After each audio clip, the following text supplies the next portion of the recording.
Anh dạy đi làm đâu á? Thì thôi được cái hay nữa.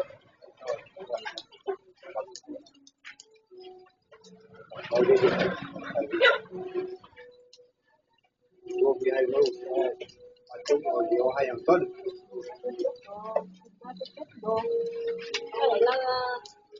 Tôi chắc thấy mình lên một chút mình thấy vậy chứ thấy vậy chứ chắc thấy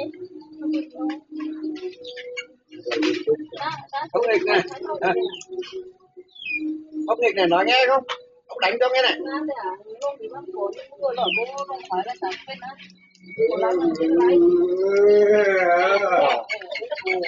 Cầm ma rồi liên cho nó chịu. Nó đã tầm bản đồ thế chắc phải luôn.